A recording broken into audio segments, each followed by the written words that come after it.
¿Qué tal, Maximiliano? ¿Cómo estás? Buenas tardes. ¿Qué tal? ¿Cómo están? Un gusto acompañarlos, Guada, hoy. Igualmente. Bueno, batió récords, ¿no?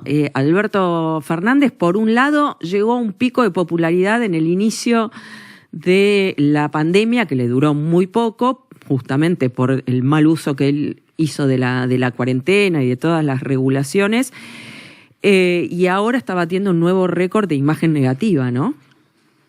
Exactamente. Mientras trato de superar la búsqueda del enigmático, me he quedado con el enigmático y voy a tratar de superar eso.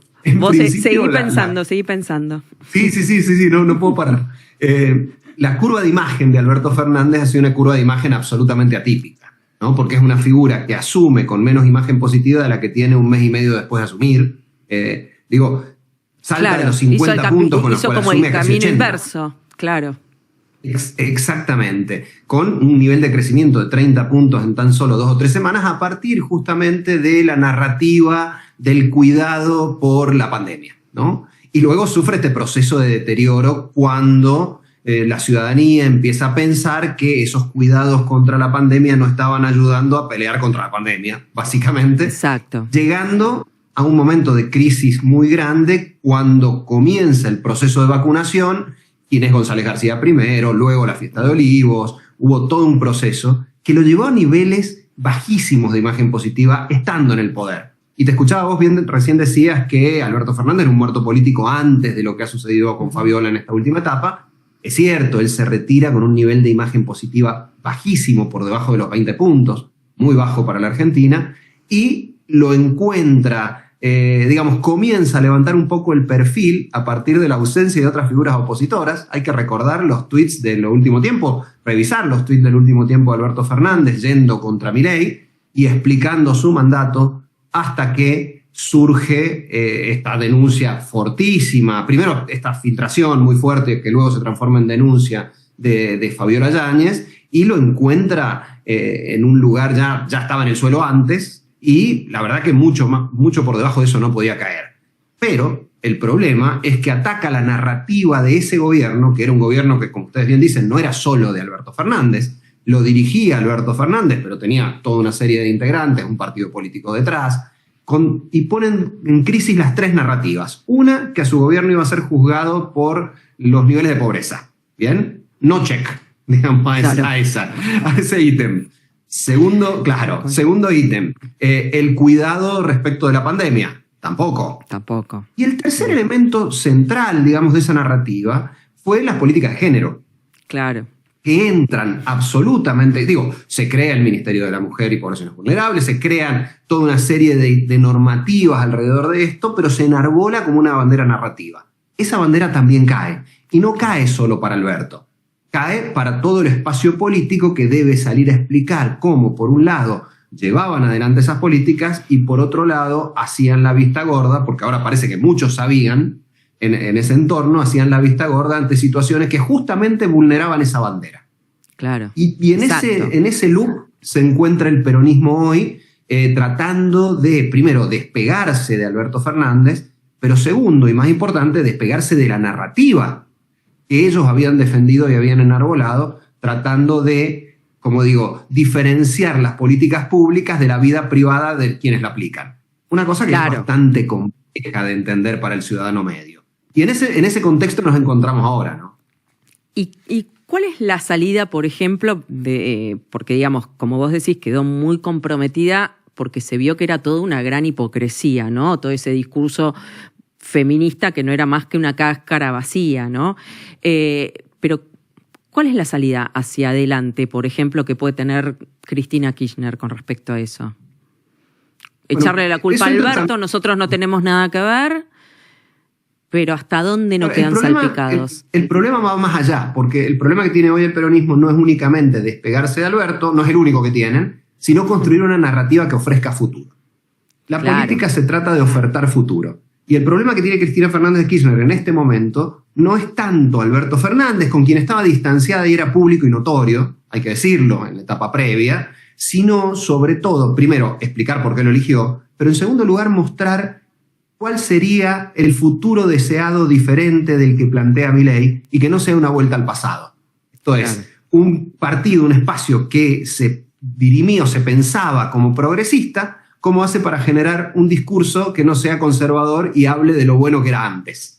Creo que ese es el dilema que tiene un peronismo del cual no surgen todavía figuras nuevas que sean capaces ni de disputarle, ni de suceder en ese espacio de centralidad a Cristina Fernández de Kirchner, y mientras tanto avanza un gobierno con una serie de problemáticas que podríamos conversar en otro momento. No tienen temáticas nuevas que puedan imponer en términos de agenda pública, tienen que defender. La comunicación defensiva es muy complicada. Bien lo decías, ahora, bueno, ¿cómo van a volver a levantar esa bandera? Bueno, van a tener que hacerlo, pero van a tener que generar banderas nuevas, ¿no? Y estas banderas que muestren ante, como digo, un gobierno que tiene algunas dificultades de gestión, que ellos son capaces de generar un futuro mejor. Para eso tendrán que explicar primero por qué no pudieron hacerlo en la previa, ¿no? Que es la primera cuestión. ¿Por qué no lo logré antes? ¿Y por qué lo lograría ahora? Desafío narrativo bien complejo que requerirá también de algunas nuevas voces. Esas nuevas voces todavía no están. O sea, sí o sí tienen que hacer un recambio de caras. Sí o sí. Sí, la ciudadanía votó eso claramente. Si uno mira el mensaje, no solamente de caras, ¿no? Sino un recambio de fuerzas políticas. El hartazgo ciudadano ante la falta de respuestas de fuerzas políticas tradicionales lleva a Milei. Ahora, ¿son las fuerzas políticas tradicionales tal como las concebimos las que van a reconstruirse? Hoy no lo sabemos. Hoy da la sensación de que no están en condiciones de hacerlo, de que no tienen los actores, pero bueno, este es un partido largo y a Milei le toca nada menos que comenzar con un proceso donde, además del control de la inflación, que ha sido su principal bandera, hablábamos de la de Alberto, podemos hablar de la de Milei, genere algunas nuevas banderas que tengan que ver con las preocupaciones ciudadanas que van creciendo. Que ya no es tanto la inflación, como fueron los primeros meses, sino pobreza, algunas cuestiones relacionadas con la falta de crecimiento económico, etcétera, que da la sensación de que deberá ser lo que atienda el gobierno de Milei en los meses que vienen. ¿Y cómo deja todo esto parado a Sergio Massa? Bueno, a ver, Sergio Massa tiene, como Daniel Scioli, una característica muy particular, que es un hombre que lo primero que hace después de levantarse es bañarse en vaselina para tratar de salir de cualquier situación compleja en la cual pueda estar. Es inasible. Claro. Massa como Scioli son inasibles. Son capaces de reconstruirse de manera bastante rápida. Ha quedado muy golpeado. La imagen de Massa hoy es similar a la imagen de Cristina Fernández de Kirchner, con lo cual, sin la positiva de Cristina, con lo cual tiene un nivel de resistencia que no tenía en la etapa previa. Digo, Scioli ha sabido bajar el perfil en algún momento. Da la sensación de que a Massa lo que más le convendría en esta etapa es bajar el perfil un tiempo, que la gente se olvide un poco de su performance como ministro de Economía y que luego de eso poder intentar reconstruirse para esta especie de nueva oposición que deberá generarse. Ha sido muy eficiente en el pasado Massa para eso. Por eso digo que ha sido capaz de flotar en circunstancias como un corcho en circunstancias. Es de amianto, digamos, ¿no? No le tiene miedo al Exactamente. ridículo. Así como hasta te digo una cosa, te puedo decir exactamente la contraria con la misma cara. Sí. Exacto. Ahora, el problema es que ese juego que le funcionó muy bien ha quedado en evidencia en esta última etapa. Entonces, ¿estarán los argentinos en condiciones de volver a creerle a Massa? Y da la sensación de que no es muy simple. Es un desafío, digo, en términos... Nada es imposible. Ahora, creo que sería bastante más simple para las fuerzas políticas que no están en el gobierno en este momento buscar consolidar figuras nuevas que tratar de reconstruir marcas políticas muy desgastadas como la de Cristina Fernández o la de Sergio Massa. ¿Y Kicillof puede ser esa figura? Sí, puede serlo. Con las limitaciones del caso, ¿no? A él le toca nada menos que gobernar provincia de Buenos Aires, que cuando a la Argentina le va mal, la provincia de Buenos Aires no suele irle muy bien, claro. Con lo cual tiene una brasa quemante en sus manos, ¿no? Pero sí da la sensación de que tiene algunos elementos que le permitirían, también tiene una alta imagen negativa a nivel nacional, mayor que la que tiene en provincia de Buenos Aires. Esto es una figura que mide bastante más en su distrito que en el resto de los distritos. Sin embargo, sí aparece con algunos atributos personales, sobre todo diferentes. Creo que no debiera ser el único, da la sensación de que debieran surgir algunas otras figuras políticas alternativas, porque lo cierto es que Kicillof también fue ministro del gobierno kirchnerista y Kicillof lleva ya una segunda gestión. Es el más instalado públicamente de esta nueva generación, sin duda, pero también es el más desgastado. ¿Podría hacerlo? Sí, claro. Creo que le costaría bastante menos que a Massa en esta etapa, pero tendría un desafío muy importante, que es sobre todo gobernar exitosamente este segundo mandato en Provincia de Buenos Aires, y segundo, poder pensar en una progresión nacional de la cual no parece estar muy concentrado en esta etapa, entiendo que por las problemáticas que tiene su distrito, ¿no? Bien, la verdad está complicado, ¿no? Porque, bueno, de parte del PRO y de Juntos por el Cambio tampoco es que están mucho mejor, ¿no? En cuanto a encontrar una narrativa, porque la narrativa del cambio ya se la robó Milei, digamos. Entonces ahí también quedó un poco descolocado, ¿no? ¿En qué lugar se para el PRO sobre todo? Sin duda, tiene un problema de identidad severo. Severísimo, porque la política es un juego de representación.